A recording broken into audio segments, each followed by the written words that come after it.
Bueno, pues tenemos una nueva charla de este encuentro, titulada Cofradías, Capellanías, Obras Pías y Dotes Matrimoniales como Fuentes para la Investigación Genealógica en el Mundo Hispánico.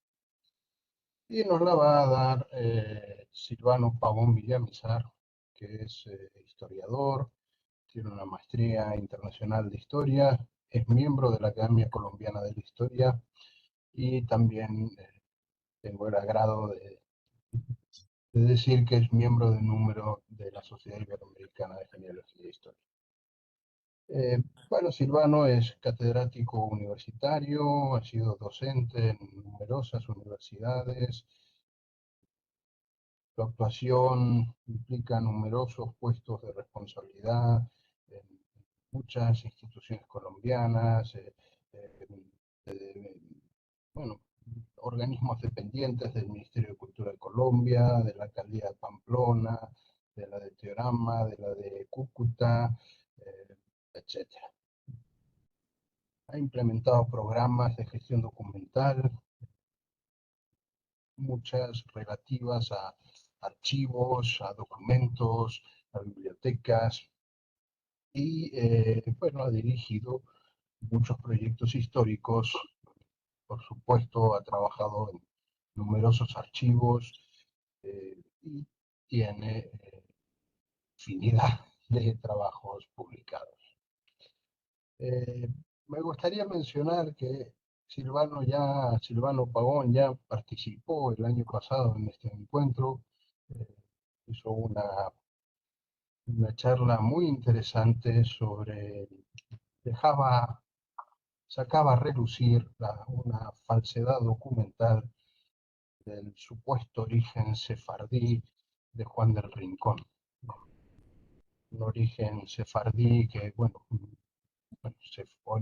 supuesto origen, que fue utilizado para obtener la nacionalidad española por muchas personas, muchos despachos de abogados que se dedicaban a esto, y que estaba basado en bueno, pues en una documentación absolutamente manipulada. Aquello pues tuvo mucha repercusión, su participación del año pasado ha tenido una gran repercusión eh, en todos los ámbitos, aquí en España, también en América, y bueno, la gente ha seguido mucho esa grabación que quedó de, de aquella intervención de Silvano. Así que ahora lo tenemos nuevamente con otra charla y yo creo que todos la vamos a disfrutar mucho. Así que bienvenido Silvano y te cedo el micrófono. Mariano, muchas gracias. Un saludo especial para todos. Como decía al principio, para nosotros extraordinariamente valioso es la comunidad de amigos, la comunidad de investigadores, de hablantes y ese compartir disciplinar y discursivo que nos va a fortalecer todo el tiempo en los intercambios pues, metodológicos, teóricos y demás. Como el tiempo es corto, voy a eh, creo que compartir de una vez, ¿cierto? Eh, yo tengo la presentación en PowerPoint acá. Entonces, le digo compartir y busco, no veo. Tienes que abrir primero el PowerPoint y luego Sí, ya lo compartir. tengo abierto. Pues dale a compartir y buscas la pantalla del PowerPoint. Sí, ya.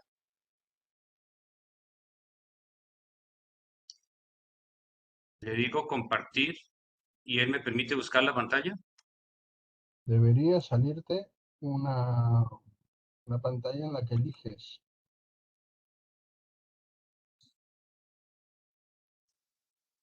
Creo que estoy ahí ya, ¿cierto?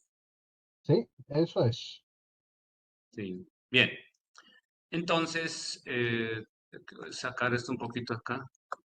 Si le das abajo a presentación, Sí, Yo creo que sale en pantalla completa. Ahí, Ahí. eso es. Eso es. Bien, entonces, el tema, parece largo el título, voy a centrarme un poco más en lo que tenga que ver con las fuentes para los estudios genealógicos, historias familiares, historia local, es un poco la microhistoria. Tenemos entonces como esas categorías básicas, cofradías, capellanías, obras pías y dotes matrimoniales como fuente para la investigación genealógica y el mundo hispánico. Pues nosotros diferenciamos muy bien pues los periodos en una connotación un poco distinta de lo que ha hecho la historia tradicional. Hablamos de momentos del poblamiento, hablamos lo que antes decían prehistoria, ahora le decimos el mundo prehispánico o antes de los cristianos.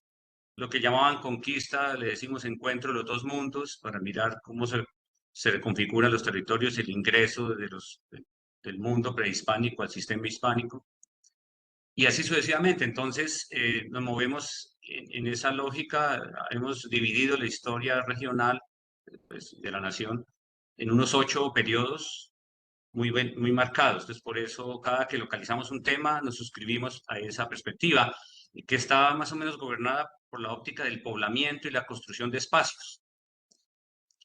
Entonces, como el tema empezamos con las fundaciones piadosas, y la economía de las almas. A veces para alguien no les gusta mucho que hablemos de la economía del alma, y porque esa es como la entrada que tuvimos. O sea, no es tanto las mentalidades y lo religioso, sino la perspectiva social y económica, porque son una fuente maravillosa muy oportuna, muy pertinente para iluminar procesos sociales y económicos en las comunidades de estudio, en los periodos que se eligen para estudiar.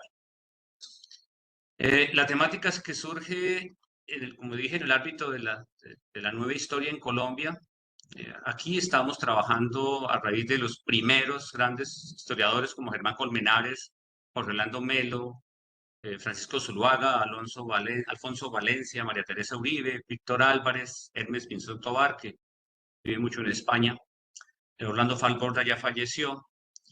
¿Y cuál es, digamos, como la mirada? Los sectores productivos, la conformación de las élites que vienen desde los primeros fundadores, los primeros encomenderos mineros. Lo otro que nos ha permitido organizar los estudios es porque Pamplona, la ciudad de Pamplona es una ciudad matriz frente a la construcción del territorio nororiental colombiano y el occidente de Venezuela. Entonces ahí hay ya una de por sí definida una matriz de categorías de ciudades y villas, parroquias, pueblos de indios, que le permiten a uno mapear las relaciones que hubo entre los diferentes actores a través del tiempo, pero también la configuración de las fuentes, o sea, qué quedó de parte, digamos, en cada uno de esos elementos.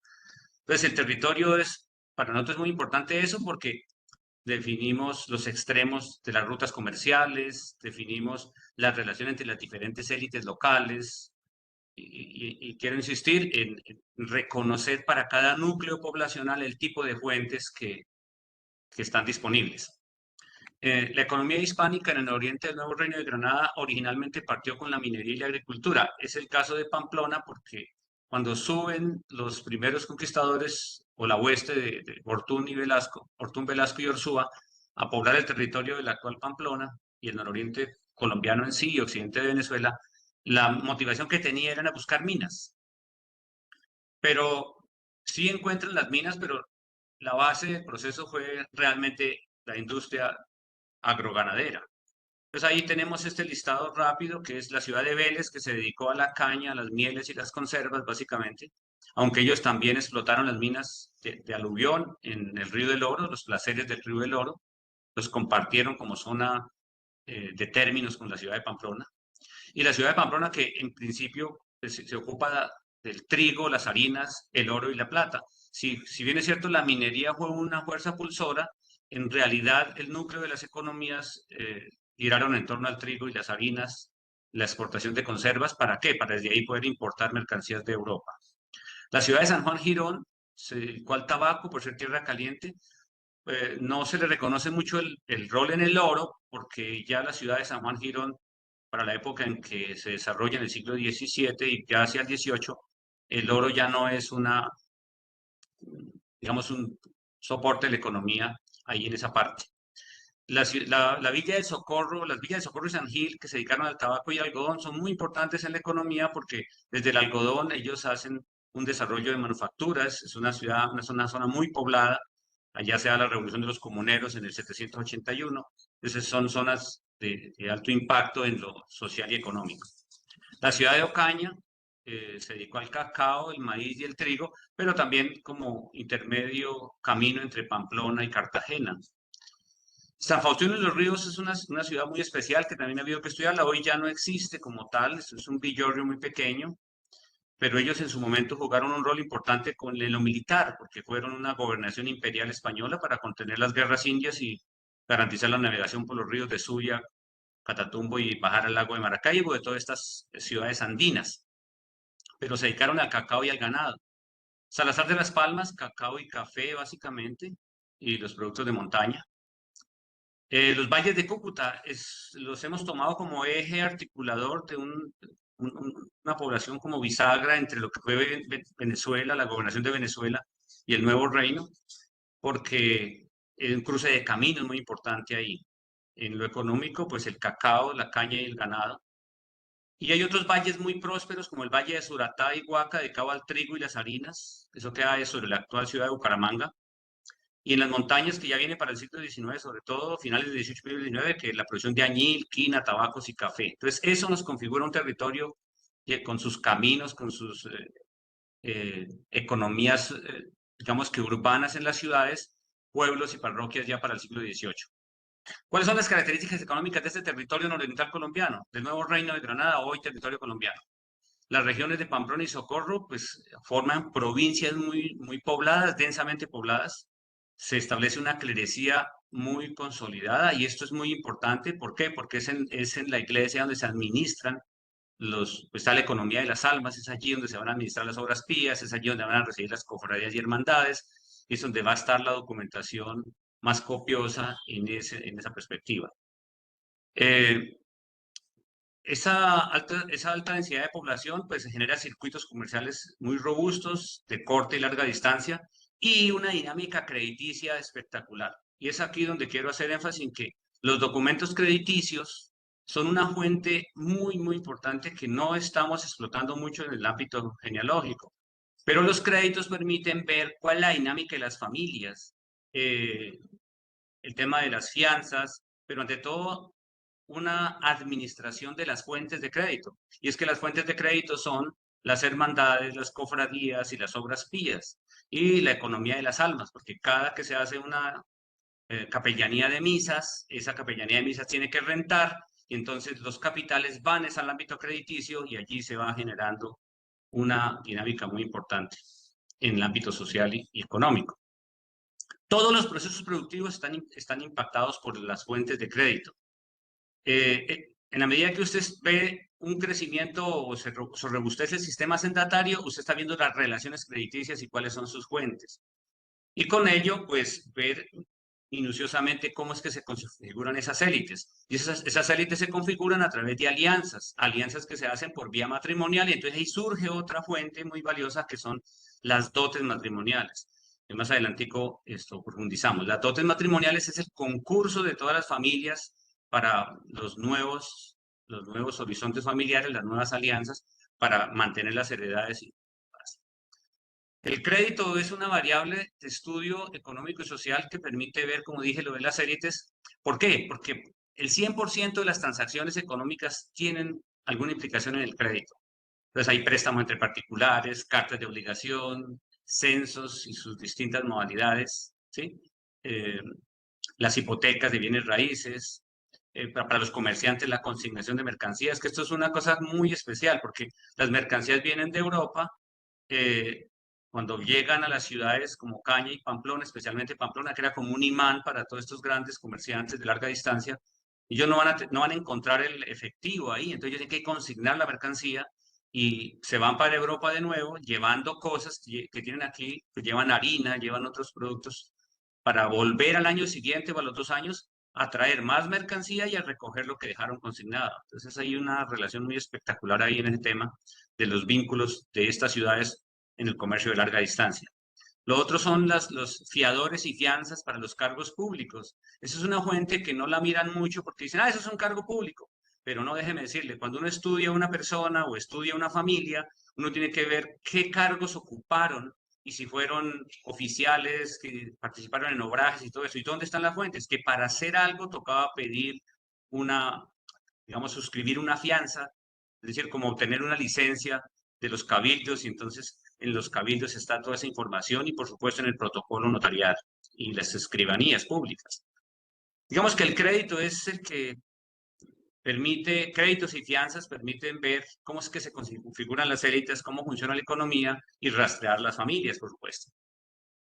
Ahora, las fuentes de crédito en la economía del alma es un poco como lo fascinante para, para que se pueda comprender mejor el tema. Entonces, por ejemplo, las iglesias mayores administran las cofradías de mayor envergadura. En el caso de Pamplona, la Hermandad de San Pedro. Los conventos de monjas tienen sus propias cofradías y capellanías de misa, porque desde allí se administraban algunas. Las fundaciones piadosas podían estar en la parroquia, en la iglesia mayor o en un convento administradas perfectamente, porque en las fundaciones piadosas o es una obra pía o es una capellanía de misas.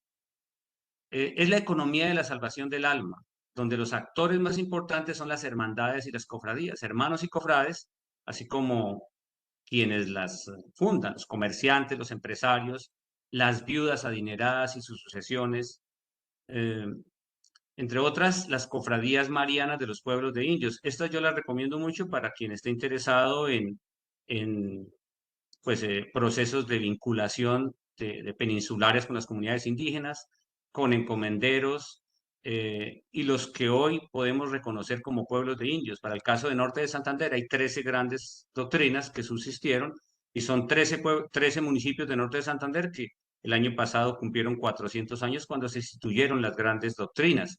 Y ellos, cada uno de ellos tuvieron una cofradía mariana, pero también hubo cofradías marianas en el ámbito de los indios de servicio, de los indios ladinos, los indios no encomendados, los indios que no están en las doctrinas, sino una cantidad de indígenas que circulan por los caminos, circulan por las haciendas, son indios ladinos que vienen de otros territorios, que no necesariamente estuvieron vinculados a las doctrinas.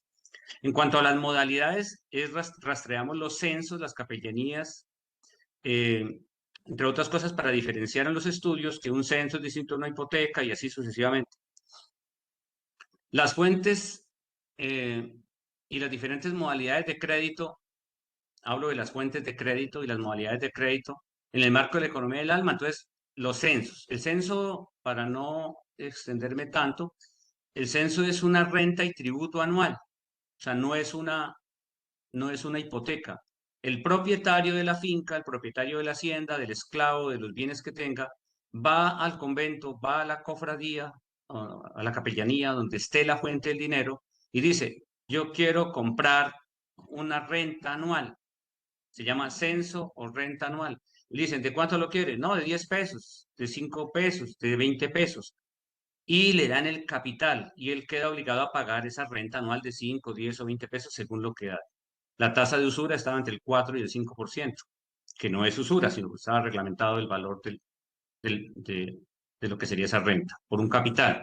La clave es comprender cómo los actores, eh, o sea, la clave es comprender los actores, el fundador, el administrador, el patrono y el beneficiado. En el caso del territorio nororiental colombiano, aquí la clave es quién, en cada asentamiento, quiénes están haciendo las operaciones.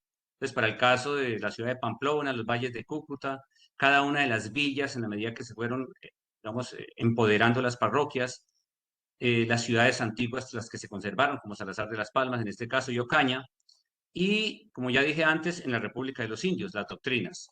La documentación es muy, muy nutrida, especialmente en los protocolos notariales, pero también en el archivo arquidiocesano, que es donde está el registro por vía de la organización. Es decir, si las cofradías tienen sus libros cofradiales y sus cuentas, están allá.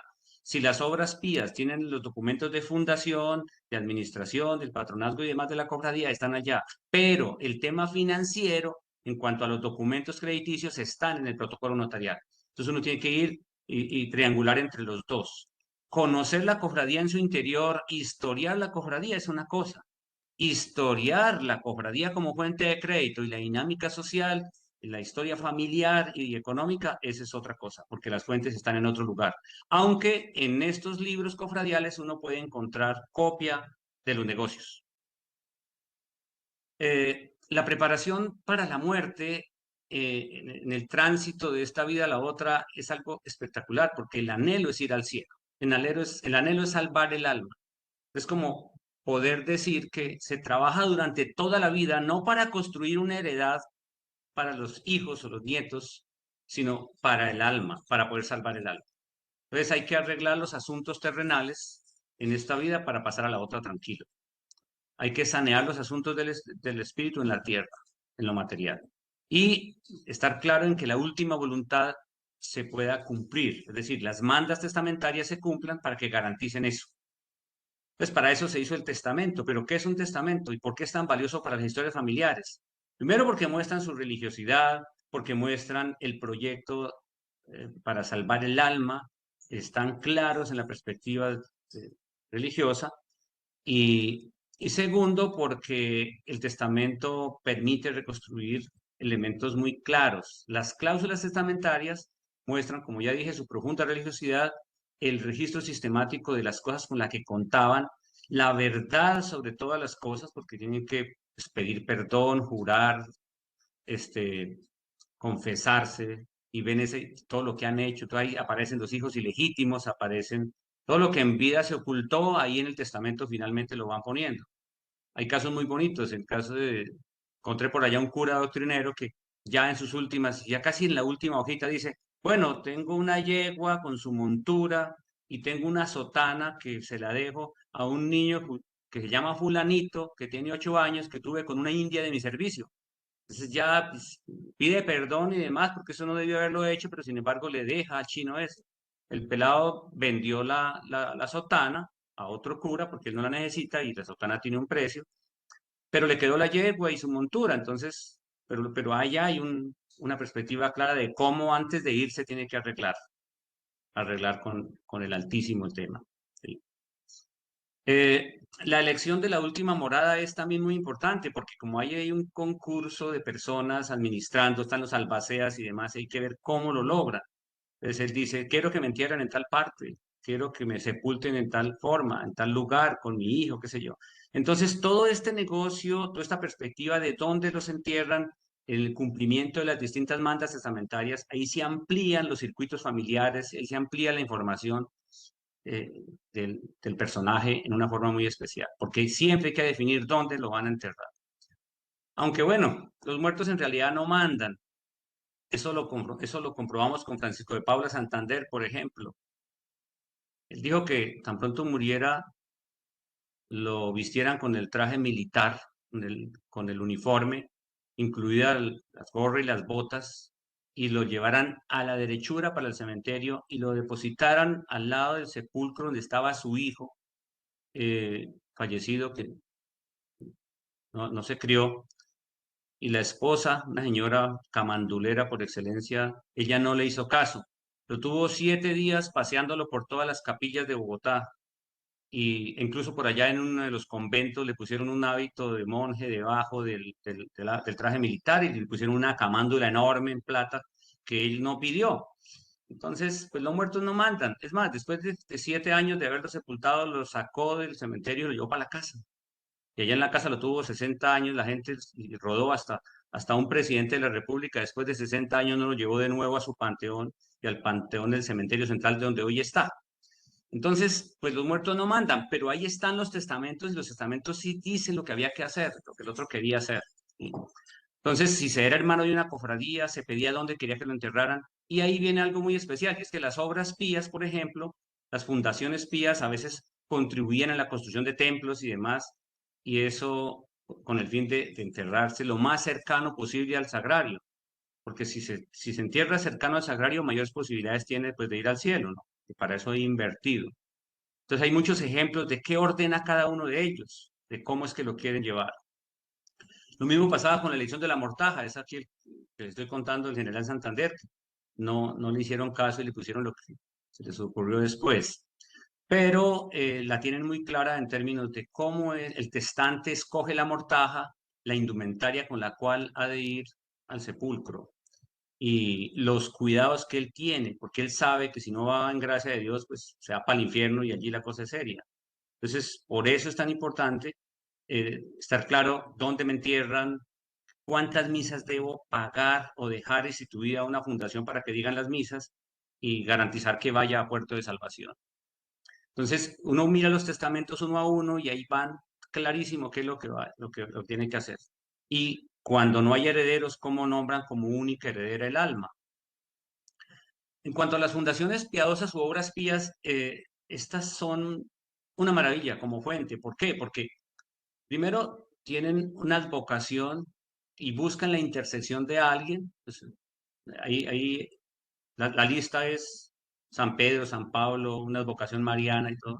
Pero allí lo que buscan es que a través de su generosidad con los bienes terrenales puedan tener los beneficios a través de una obra pía que puede ser un hospital, un hospicio, o puede ser las rentas para que un joven estudiante vaya, tome los hábitos, tome la sotana, pues sostener una monja en el convento de Clarisas. Es decir, hay unos elementos muy claros porque es para sostener la fe, para sostener un clérigo, para tener su propia sepultura en una capilla, para contribuir con la construcción de una capilla, o los hospitales de auspicios. En el caso de los hospitales, el de Cúcuta, el de San José de Cúcuta, lo creó un particular, Francisco Antonio de Novoa, finalizando el siglo XVIII, y empezando el XIX, en el año de 1803, el rey Carlos IV le dio, lo institucionalizó como hospital público, y hoy está el hospital como un edificio que después del terremoto se construyó y es un complejo cultural que se llama Julio Pérez Ferrero. Entonces, fíjese, una tradición muy poderosa de lo que fue una obra piadosa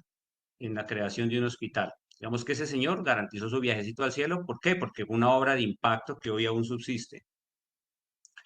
El principal objetivo de las capellanías en lo social y religioso, como ya dije, era lograr que alguien eh, garantizara su vida religiosa, mirar que su hijo optara la vida religiosa y tuviera un seguro. Es el caso de la parroquia de Sagrado Corazón de Bochalema, que un señor muy adinerado de apellido Villamizar, don Juan Antonio Villamizar, logró dejarle a su hijo una institución capaz de sostener la misma parroquia.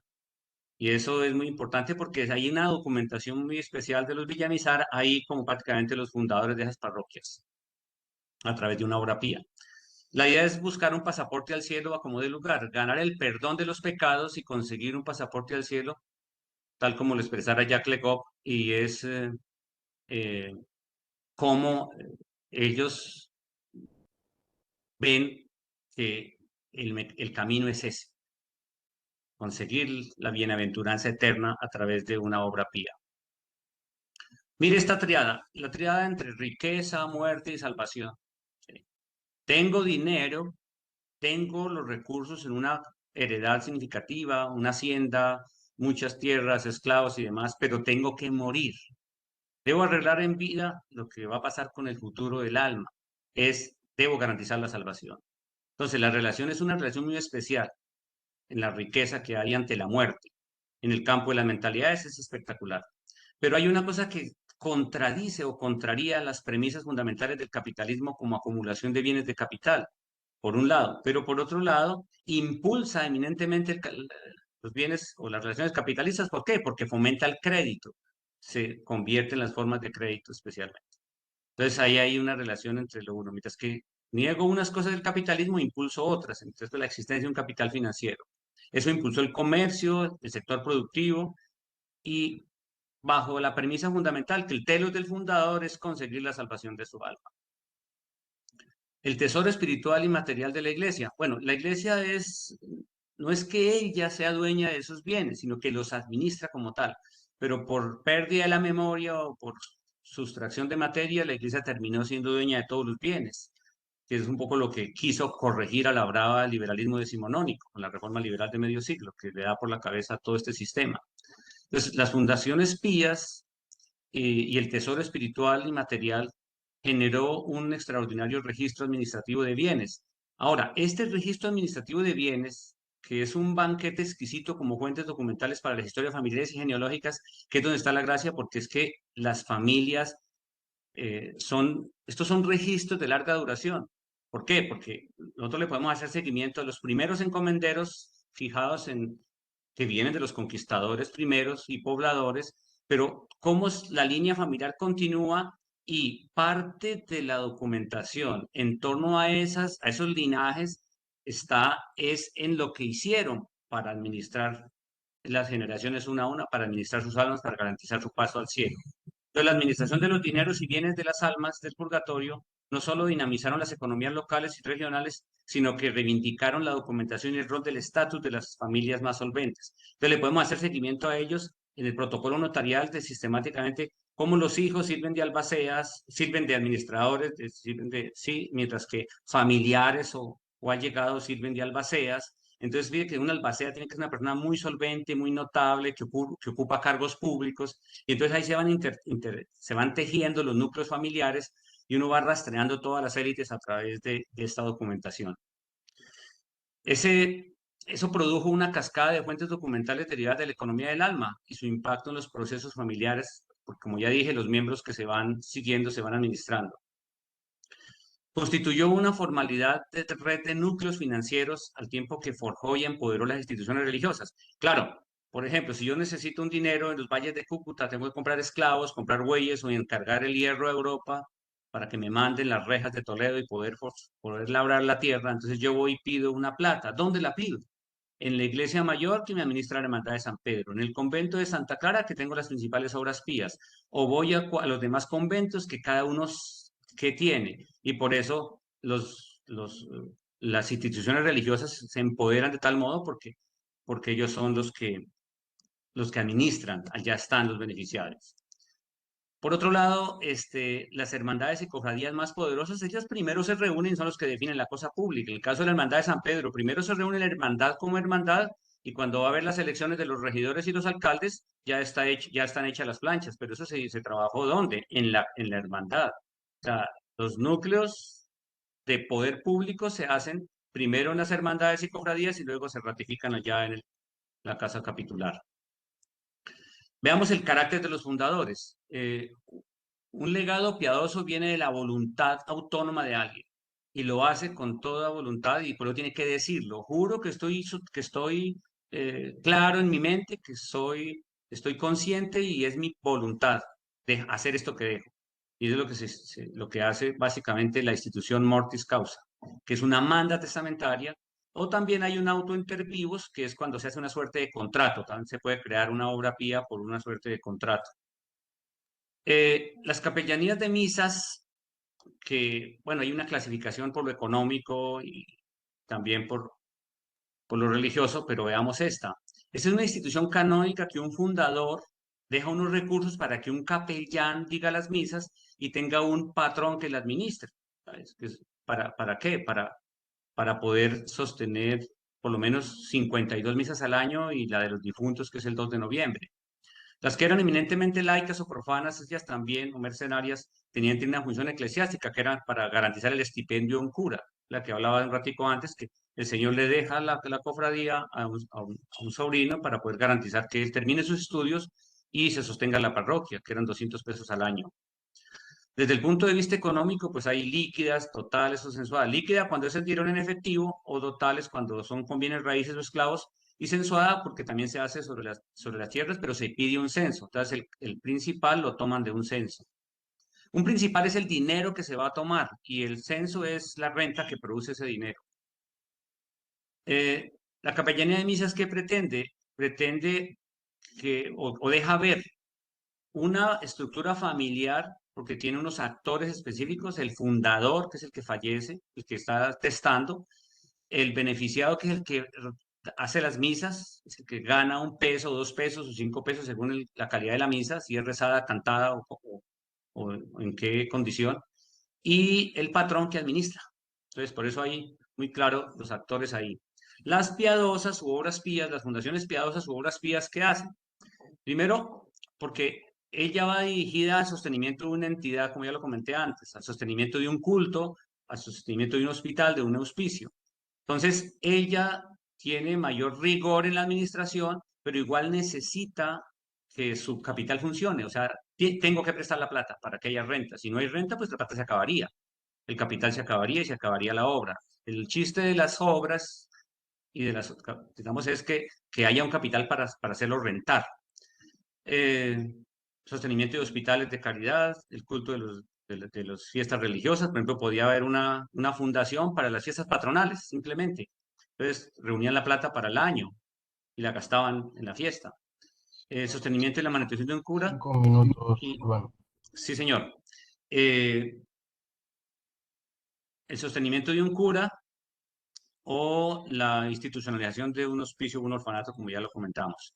El rol social y económico de las fundaciones piadosas son un indicador del fortalecimiento económico de cada uno de los territorios. El cacao en los valles de Cúcuta fue fundamental porque todas las haciendas estaban pidiendo plata allí en los establecimientos o cuando instituían esas obras. Porque esto es de doble vía. Por un lado, para el desarrollo económico piden la plata prestada y en segundo lugar, cuando fallecen, esto instituyen las obras. Eh, Vamos que se consolidan o se les puede rastrear la economía familiar empresarial allí. Los esclavos hicieron parte de estos bienes. En el caso de los valles de Cúcuta, había haciendas que Agua Sucia tenía 130 esclavos en su mejor momento. Entonces ahí los esclavos son un capital extraordinario para ser hipotecado, para ser cedido en censo. Hay un sistema hacendatario muy robusto que deja ver su comportamiento económico por vía crediticia y por vía de estas obras. Esa es una de las cosas más significativas. Hay unas estadísticas que se han levantado de cómo los montos de mayor a menor. Y en el campo de los actores, como ya dijimos, el fundador es el que la crea, la funda, tiene un patrón que la administra y tiene un capellán que es el beneficiado. En este caso, hay unas normas que tienen que cumplir, unas mandas forzosas, porque parte del dinero se va para los lugares santos, para la conservación de los lugares santos. Hay unas cosas que son del derecho canónico, pero que se cumple fácilmente. Esta dinámica que ustedes ven en la pantalla es muy chévere porque usted ve la relación extraordinaria que hay entre fundador, patrón y capellán. Entonces, los vínculos familiares allí se proyectan. Y cuando va al testamento, en las diferentes mandas testamentarias está el resto del organigrama. Ahí hay muchos ejemplos. Sepa que hizo el maestro don Josep Quintero siendo encomendero. Entonces, no solamente para él pide lo que pide, entonces deja la plata para que hagan misas por su esposa, por sus papás, y bueno, algunos de ellos dejan plata hasta para las misas que han de decir por los indios, ¿sí? Finalmente, las dotes matrimoniales, este sí es para el estudio de las élites, pero vea, el estudio de las élites locales y territoriales es vital para el ámbito genealógico. Entonces, las dotes matrimoniales son fundamentales, primero porque es la constitución de alianzas vía de casamiento, y segundo por el concurso de toda la familia, porque el tema es poder conseguir un buen marido. O sea, los maridos son muy costosos en esta época. Entonces hay que ver si consigo un buen marido para mi hija o por lo menos que sea a la altura de lo que tengo. Pues aquí la pauta la da pues la chica. Hay que comprar un vestido de novia que tiene 26 piezas y es muy costoso y es importado. Pero por otro lado, hay que hacer una vinculación de tíos, de hermanos. Los hermanos a veces con dolor entregan parte porque es que la dote es una herencia adelantada para poder conseguir un buen marido. El archivo tiene muchísimos. Aquí yo quiero llamar la atención es porque lo que hemos podido indexar, estos archivos los tenemos indexados y entonces en una sola búsqueda de solo dotes simples entre el siglo XVI y XVIII, eh, aquí saltan a la vista 555 dotes, es decir, tengo 555 alianzas familiares de alto rango porque uno las va filtrando por el valor de la dote. Aquí les traje como ejemplo una de 3.000 pesos que es muy buena. Y miro quiénes son ellos. Pues son encomenderos, mineros, y esta es de 1590 y es ya muy buena de por sí. La dote es algo más que el anticipo de una herencia, que de todas maneras terminará por corresponder a la mujer. Es el precio, no de un marido cualquiera, sino de un marido en especial, la máxima aspiración de un papá, de una familia, y se invierte todo lo que sea necesario, es para que el marido esté a la altura de su hija y ojalá más, porque a partir de la hija hay una gran alianza económica hacia futuro. Entonces, las dotes son un indicador de la solvencia económica y la posición social, en este caso de Pamplona, y permite ver desde los primeros tiempos, quiénes entraron, cómo se configuraron, quiénes se sostuvieron y quiénes, los nuevos, cómo llegaron y los nuevos, qué traían los nuevos pobladores, los nuevos peninsulares que entraron en los siglos siguientes y ellos cómo se iban casando con los que ya ahí estaban. Entonces, y hacen todo el tránsito desde que entran a la vejez, terminan haciendo pues lo mismo. Pero las del siglo XVI ya son de por sí muy buenas. Ahí está la dot, en nombre de Dios, amén, y porque tengo la gracia de casar a mi hija con fulanito de tal, entonces le da la dot. Esta es el caso de Juan Calderón, que es él quien declara que recibió. Pues, no tenemos el documento del papá entregando, sino él declaró que recibió. Es muy importante. No voy a leer, porque estos no son para leer, son más bien para documentar el discurso, pero es muy importante porque establece una red de alianzas que las podemos mapear, valle por valle, familia por familia. Es un mapa completo de las alianzas, por eso es una fuente maravillosa para el estudio genealógico y familiar. Entonces, tener una hija significaba tener que buscarle marido y los maridos son muy costosos. Un buen marido no se compra con 3 pesos. Por eso era triste cuando se iban a la quiebra, decir sus hijas fueran de primera, las niñas más selectas del territorio, pero si no tenía plata, pues no podía casarse así con el que ellos esperaban. Lo triste de una familia con muchas hijas y poco dinero era terminar casadas por ahí, pues donde pudieran, ¿no?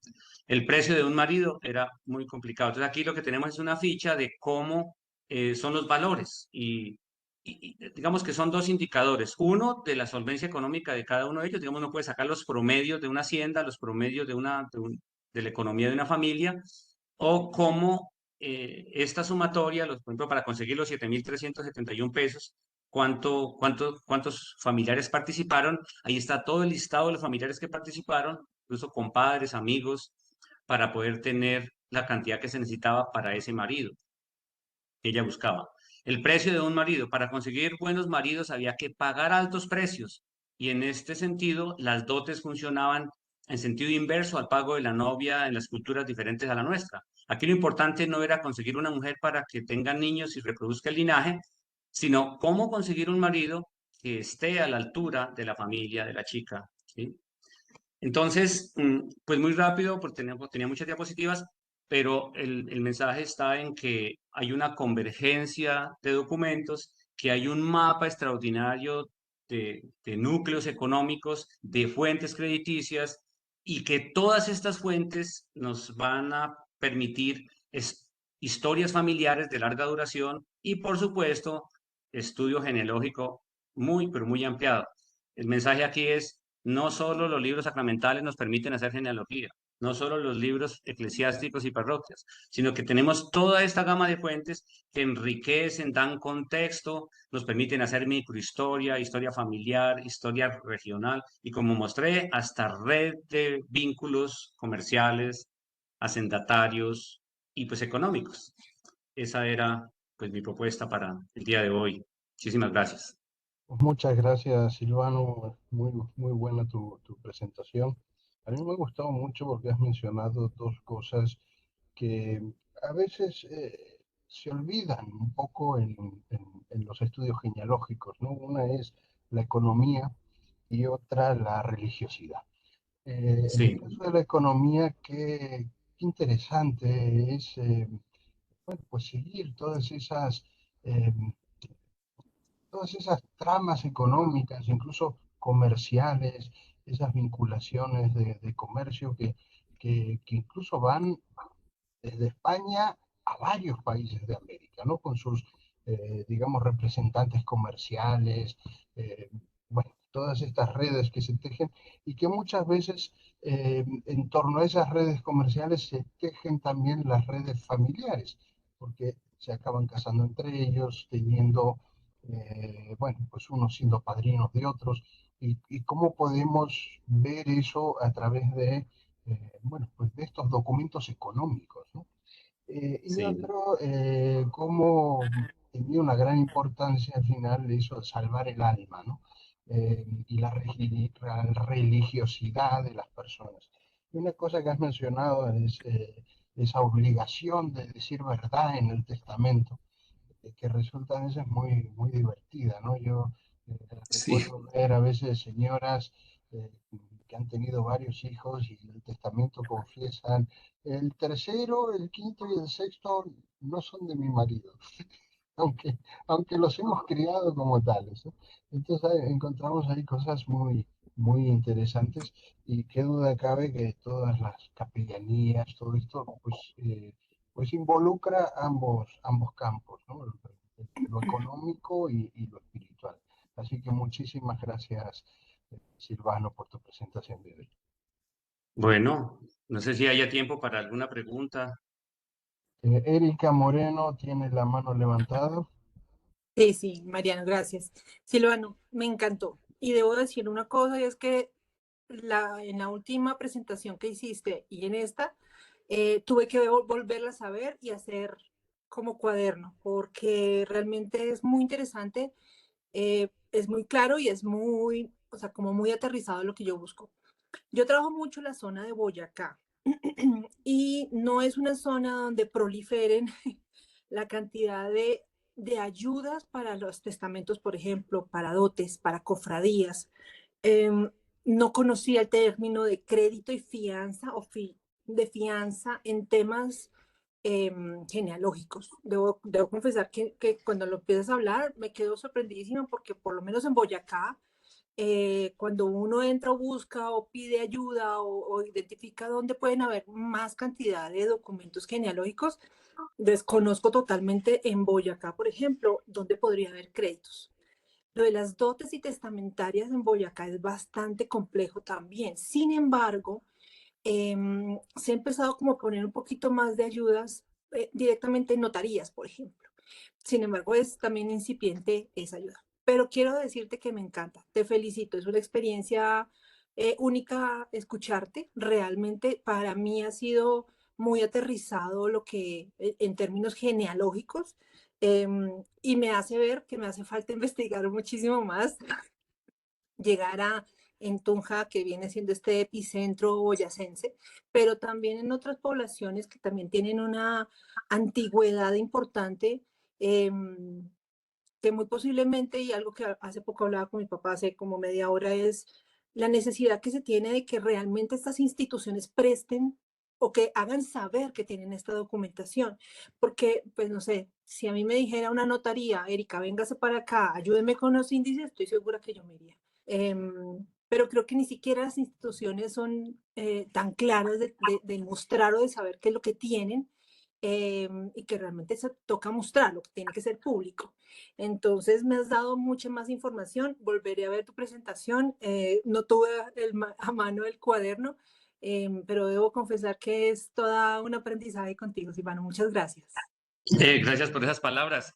Sí, al principio yo presenté la portada del libro de Carmen Adriana Ferreira Esparza, que es una colega también allá de la UIS, que ahora dirige el área cultural del Banco de la República aquí en San José de Cúcuta.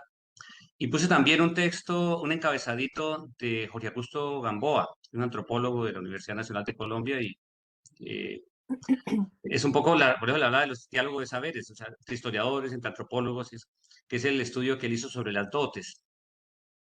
Mire que las miradas nuestras son pues, más hacia lo social y económico, pero el potencial, como tú dices, para hacer la historia familiar es increíble.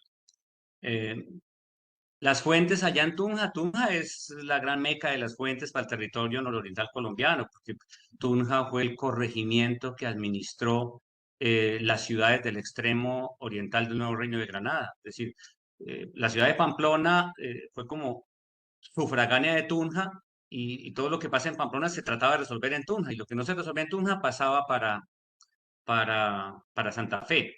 Al mismo tiempo, Pamplona servía de base para resolver las cosas que se tenían que resolver en Mérida, San Cristóbal, eh, Salazar de las Palmas y demás. Entonces, eso es unas jerarquías ahí. Ahora, las fuentes. Yo les decía que los archivos episcopales, o sea, los archivos diocesanos. Pamplona tiene el archivo arquidiocesano de Pamplona, San José de Cúcuta tiene el archivo diocesano de Cúcuta. Bueno, ¿cuál fue la política? Cada vez que se crea un obispado, cada vez que se erige un obispado, se llevan las fuentes de la región. El Nuevo Reino de Granada solo tenía en el interior el obispado de Santa Fe, el obispado metropolitano de Santa Fe durante todo el tiempo, y el de Santa Marta, pero pertenecíamos a Santa Fe.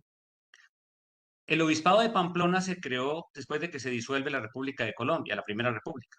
¿Por qué? Porque esta parte del territorio pertenecía al obispado de Mérida. Entonces no podíamos tener gente de Colombia en Venezuela, sujeta a Venezuela, autoridad eclesiástica. Entonces hubo que crear el obispado de Pamplona. Pero hubo algo muy especial. Todas las fuentes propias de la zona esta se las trajeron del obispado metropolitano de Santa Fe y las pusieron ahí. Es decir, se crea el obispado con sus propias fuentes. Y esa impronta se llevó todo el tiempo, porque cuando se crearon en 1953, 56, el obispado de Cúcuta, de San José de Cúcuta, el obispado de Bucaramanga, el obispado de Ocaña, o sea, cuando se empezaron a distribuir las mitras por todo el territorio, cada una de ellas va a tener sus propios acervos documentales. Entonces usted tiene hoy un mapa de obispados. Lo que tienes que ver es históricamente su jerarquía, o sea, cómo vienen estructurándose las jerarquías y luego cómo están los archivos eclesiásticos en cada uno de los diferentes categorías eclesiásticas. Eso por un lado, para saber, sí, allí están los documentos, cofradiales, obras pías y demás. Ese acervo extraordinario de cofradías, obras pías, capellanías y demás. Pero el tema crediticio está en los protocolos notariales. Entonces no puedes trabajar documentación eclesiástica en los obispados o en las parroquias o los antiguos conventos, como el caso de Santo Domingo, que está en Bogotá, está el archivo de Santo Domingo, y eso es una delicia porque allá encuentra toda la documentación de las doctrinas que tuvieron a cargo de Santo Domingo, ¿sí? Entonces, lo que trato de decir es, bueno, sepa qué hay en cada archivo de origen eclesiástico, diocesano, arquidiocesano, parroquial. Vea las categorías que existen en cada uno de ellos. Ahora, ¿dónde está lo público? En los notariales. Entonces, ¿dónde están los notariales? El caso de Pamplona, la notaría viene de 1560 y pico, se conservan documentos. La de San José de Cúcuta de 1762 para acá. Y cada ciudad tiene su perspectiva. Algunas conservan mejor los documentos que otras. Lo de Tunja es una maravilla, porque en Tunja tiene todo el centro, lo que fue el corregimiento de Tunja. Y ahí están los documentos. Ese es como el mapa que nos permite reconocer eso. Y luego hace la pregunta, ¿y de todo ello qué está en Family Search? ¿O qué está en otros acervos digitales? ¿Qué está al alcance?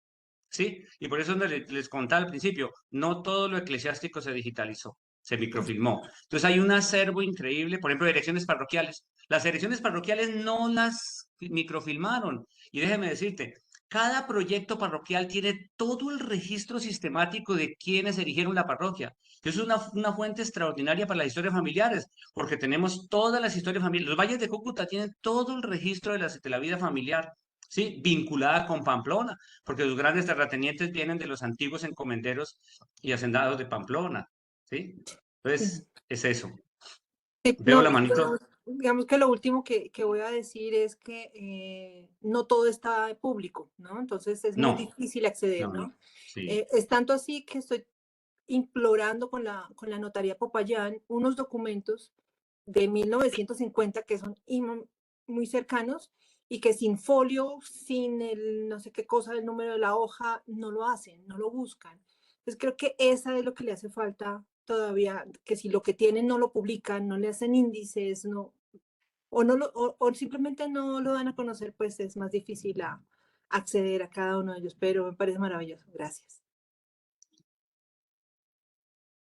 Pues Adriana, tú tenías la mano levantada, lo que sí voy a pedir celeridad porque estamos Sí, ya señor. al filo. Sí. Yo iba a ver como a complementar lo que la pregunta de Erika y era dentro de tu experticia, pero así pues muy puntual la respuesta es, si yo necesito ir a Tunja y conseguir información en Tunja dentro de, o sea, dentro de todas las cosas que tú has encontrado, que dices que es una delicia ir a ver, ¿cómo hace uno para hacer una delicia ir a ver? O sea, ¿cuál es el truco? El tip. No, Tunja tiene al servicio los documentos. Tunja tiene, allá está la Academia de Historia de No, Tunja. no dejan Tiene, entrar, no dejan entrar, siempre hay un problema. Sí, así es. Entonces, ¿hay Bueno, algún truco me especial? me tocaría ir contigo porque yo voy a Tunja, yo encuentro Te los invito, documentos, hay una te colaboración invitamos y nos vamos extraordinaria. para Tunja Las contigo. academias tenemos, es eso. Sí, yo creería que es una partecita que yo debería mirar, pero que si yo entro, voy a los obispados y eso, tengo que mirar los otros investigadores cómo les toca. Digamos que ahí sería, sí, tienes razón, hay que mirar cómo están los otros investigadores con ese nivel de acceso y mirar que los índices, que se publiquen los índices por lo menos, para luego concertar la atención y el acceso a los documentos. Sí, tiene razón. Bueno, Había pues llegamos ya un poco al filo del tiempo que tenemos, nos hemos pasado un poco. Muchísimas gracias, Silvano, por esta presentación. Y bueno, ahora tendremos en la sala 1 a Sebastián Estela, que nos hablará sobre de Islas Baleares a Chile, el caso de la familia Estela.